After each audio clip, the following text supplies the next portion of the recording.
Привет, спасибо, что пришел. Скажи, пожалуйста, что ждать в 2017 году с точки зрения развития глобальной экономики и также, что будет происходить в Америке? Thank you for having me here first. The global economy has now entered what we're considering an stagnation period. The growth outlook for this year is most likely going to be the same, stagnant. And the reasons for this is because we're projecting the stabilization of energy and commodity prices that may provide a small tailwind and resources for rich economies. But the medium-term trend still continues to be the same, dominated, and the key inputs, notably investments and labor supply, modest positive signals have emerged from the base scenario, showing that some strengthening in qualitative growth factors such as more advanced technology, for example, improved labor force skills, and greater productivity are those potentially favorable factors that are under pressure from ongoing political policy and economic uncertainties around the world.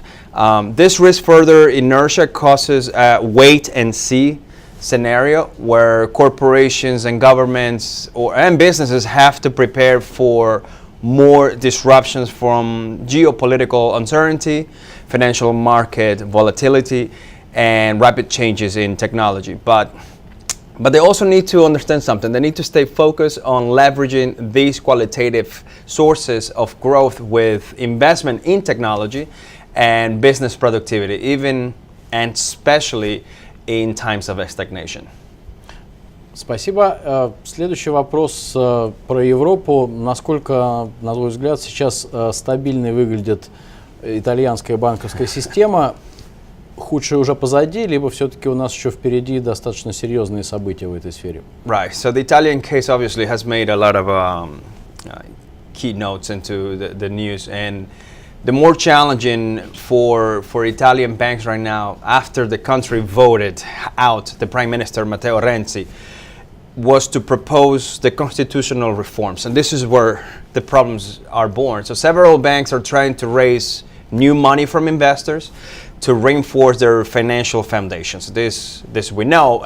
The special focus is on Banca Monte dei Paschi, which is one of the oldest and the third largest in Europe. So it came out of a recent European Central Bank, this particular note, and I wanted to say it's an assessment that other major lenders are having issues with. So Italian banks are currently one of the main trouble spots for the Eurozone. I think they're struggling with a burden of bad debt that's historically always been there, bad loans that are unlikely ever to be repaid fully.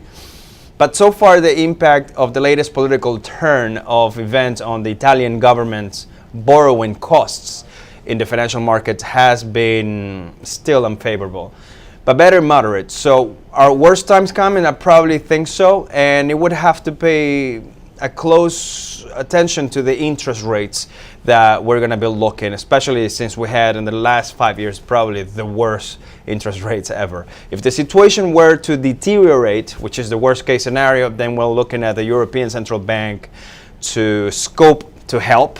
Those are the limits, and by increasing the purchases of Italian government bonds or debts under whatever quantitative and qualitative easing policies they're going to have to put and implement into this. Спасибо. И последний вопрос касается опять Америки. У нас остаются считанные недели до вступления Дональда Трампа в должность президента. И, вероятнее всего, одним из первых шагов его будет это выход из транс-тихоокеанского партнерства. Какие последствия этот шаг может иметь для экономики Японии? So this is interesting. With Japan, the TPP, right, the Trans-Pacific Partnership, is a 12-country trade agreement that includes Australia. So the US is not the only one. But Japan Prime Minister Shinzo Abe did say that a TPP without the USA would be meaningless. The question remains whether the remaining countries, the remaining 11 countries, could keep the agreement alive. And I think this is where the focus is. I think, in my view, that the 11 signed up countries could definitely provide more stability for this free trade agreement within the region. Whether the U.S. is going to be a part of a better agreement with this, we still have to wait and see. But in terms of what the TPP entails, it can survive.